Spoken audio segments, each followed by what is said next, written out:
Épisode 14 de Lyon, cette ville calme et paisible. Et aujourd'hui, on est dans un collège à Lyon. Et il y a un gamin qui s'est fait défoncer par 5 collégiens dans les toilettes. Au collège, quoi.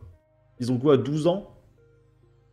5 élèves entrent dans les toilettes d'un collège. Ils tombent face à 3 collégiens et lancent « Si tu bouges, je te frappe ». L'un des jeunes est alors pris pour cible. Il y en a un déjà qui a commencé, qui est venu vers moi, qui m'a attrapé et qui m'a mis des coups de genoux dans le ventre. Son calvaire dure près de 2 minutes. Il reçoit une trentaine de coups. Une fois par terre, j'ai... C'est quand même bizarre, on est au collège. Et tu sais, t'as une bande de jeunes, ils sont là avec leurs bananes, tu sais pas ce qu'ils font. Ça me rappelle un petit peu la cité, tu vois. des 5 coups de pied et de main, un peu partout sur le corps. Le garçon se plaint de douleur auprès d'un professeur. Après les cours, il est emmené aux urgences. Il reçoit 5 jours d'interruption de travail. Les témoins qui étaient là, quand ils ont vu mon fils tomber, ont dit qu'ils ont eu très très peur parce que mon fils est tombé à quelques centimètres du lavabo et on sait très bien que ça aurait pu se finir dramatiquement. 2 des agresseurs sont exclus définitivement de ce collège du 9e arrondissement. Les 3 autres sont retournés en cours après le conseil de discipline. Je sais que je les recroiserai dans les couloirs. Et je sais pas s'ils m'en veulent. À mon avis, ils m'en veulent sûrement. Donc je sais pas ce qu'ils pourront me faire après déjà m'avoir frappé dans les toilettes. En témoignant, le jeune adolescent et sa famille espèrent alerter. Il n'a pas été la seule victime de ces violences. Au moins 2 autres ont été identifiés. Une plainte est déposée au commissariat et une enquête est en cours. On dirait les collèges dans les mangas japonais où les mecs ils se prennent pour des caïds alors qu'ils ont 12 ans. Là, on est à Givors dans le 69, à Lyon. Tout ce qui se passe ici, ça va être à Lyon. La mère d'un élève de maternelle agresse 3 enseignantes. Elle tente d'en étrangler une. Une femme de trentaine d'années a été interpellée jeudi dernier devant l'école Édouard Herriot de Givors dans le Rhône, dans le sud du département, après avoir agressé 3 enseignantes. Elle a été présentée au parquet de Lyon ce samedi et placée sous contrôle judiciaire en attendant sa convocation à une date ultérieure devant le tribunal correctionnel. Selon nos informations, c'est à la suite d'une réunion avec le corps enseignant à la mi-journée que la situation se serait envenimée. La mère s'est emportée en découvrant des photos de gamins posés au sol, redoutant que le visage de son gamin ne soit piétiné. C'est lunaire, ça me rappelle cette scène dans Jojo's Bizarre Adventure où il y avait les maîtres de Wamou qui marchent sur son ombre et du coup il se met à les attaquer et ses maîtres s'excusent et ils disent « Ah oui, c'est vrai, j'avais oublié que tu détestais qu'on marche sur ton ombre. » Là c'est juste, on a marché sur sa photo, quoi. Vous avez pas le droit de marcher sur ma photo, ok? Bon.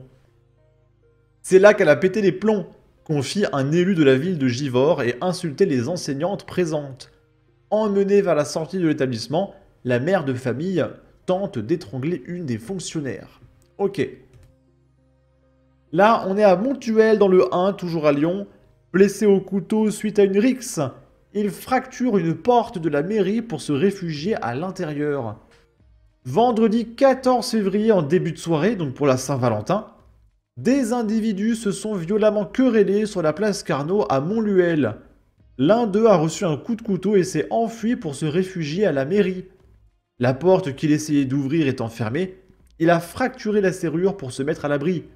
Le garçon, légèrement blessé, un homme, dont on ne sait pas s'il s'agit de l'auteur du coup de couteau ou d'un participant, est en garde à vue. Ensuite, Lyon, 8e arrondissement, tir de fusil d'assaut du quartier Mermoz.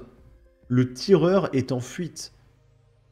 Je sais pas si vous vous rendez compte parce que c'est vraiment très très quotidien, c'est même horaire, les fusillades.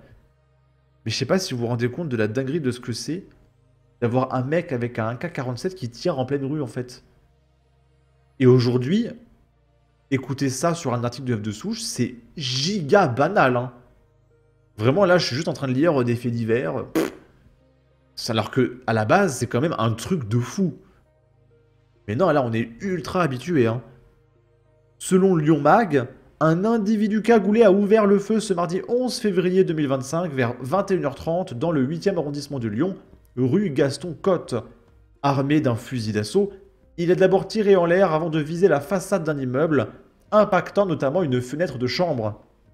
Une trentaine de douilles ont été retrouvées sur place, mais aucun blessé n'est à déplorer. Le tireur a pris la fuite avant l'arrivée de la police, qui exploite actuellement les images de vidéosurveillance pour l'identifier. Là, souvenez-vous, on en avait parlé. Il y avait la compagne du footballeur de l'Olympique Lyonnais Nicolas Tagliafico qui avait fait une vidéo pour expliquer que la France, c'est un pays trop dangereux, qu'ils se sont fait voler plusieurs fois, etc. Elle a subi des cambriolages, donc des mecs qui se sont introduits chez elle et tout. Et du coup, elle veut se barrer de la France. Et du coup, ça y est, c'est acté. Le footballeur de l'Olympique Lyonnais, Nicolas Tagliafico, se barre. Voilà, il n'en peut plus de la France. En fin de contrat à l'issue de la saison, il n'a pas envie de prolonger et de rester chez les Gones. Le Progrès indique que le champion du monde argentin veut partir en raison de l'insécurité de la ville et à cause du récent départ de Pierre Sage. À 32 ans, il sera donc libre dans 5 mois et sera sûrement à la recherche d'un ultime et joli contrat pour finir sa carrière. Et bizarrement, je vois pas la commu football, les footix, se plaindre qu'il y ait un joueur quand même d'une certaine envergure qui se barre à cause de l'insécurité du pays, quoi. Qu'est-ce qui se passerait demain si Mbappé dirait « Bah écoutez, la France est trop dangereux, je me barre ». C'est quand même dingue. Là, on va parler un petit peu de gauchistes à Lyon. Il y a eu de nombreux tags découverts à l'université Lyon 2. On parle souvent de cette université. Et donc là, il y a écrit des trucs que je peux pas forcément dire sur YouTube. Free Palestine, Liberté pour Christian Taine et les prisonniers Kanak. Brûlons les CRA. Donc il faut brûler je crois que c'est cellules de rétention administrative. Donc c'est là où tu mets les mecs en prison avant de les expulser. Donc vraiment, il faut brûler les CRA et vraiment garder tout le monde sur le sol français. Il faut vraiment un maximum de clandestins, supprimer les prisons, supprimer la police. Il faut une anarchie absolument totale. Je sais pas c'est quoi le projet derrière. Surtout pour les étudiants. À la rigueur, Jean-Luc Mélenchon te dit, bah voilà, il va accéder au pouvoir, il sera riche. Et encore, il sera riche dans un pays du tiers-monde. Mais les étudiants de gauche, qu'est-ce que ça apporte à un étudiant de gauche de supprimer la police, les CRA, libérer tous les prisonniers, c'est-à-dire un maximum de clandestins? Ça leur apporte quoi, en fait? Là, il y a écrit « tuer un keuf ». Ok. Plusieurs tags menaçants, dont certains visant le Premier ministre François Bayrou, ont été découverts sur la façade de l'université Lyon 2 ce jeudi 13 février. Alors comment dire? Séparons la tête du corps de Bayrou. Un flic, une balle. Ce jeudi 13 février, plusieurs tags menaçants ont été retrouvés sur les murs de l'université Lyon 2, visant le Premier ministre François Bayrou ou encore les forces de l'ordre. D'autres slogans portés sur le conflit du Moyen-Orient, des inscriptions pro-Gaza, Palestine, etc., etc. Au total, ce sont plusieurs dizaines de tags qui ont été découverts peu après minuit ce jeudi, a de plus appris BFM Lyon de sources policières. Ces tags ont été réalisés au sein même de l'université, ce qui laisse présager une entrée par effraction au sein de l'établissement public. D'après nos informations, au moins 4 personnes sont recherchées par les enquêteurs. Aucune interpellation n'a été réalisée à ce stade. Une enquête de police a été ouverte, a confirmé la préfecture.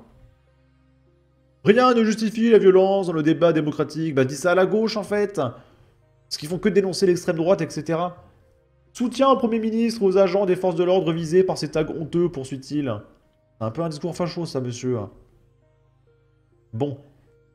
Et après, c'est pas forcément intéressant.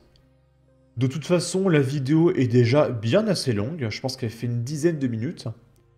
Sur ce, n'hésitez pas à donner votre avis, votre opinion, à partager, liker, commenter. Ça aidera au référencement de la vidéo sur YouTube. Abonnez-vous, suivez-moi sur Twitter. Prenez soin de vous. Salut!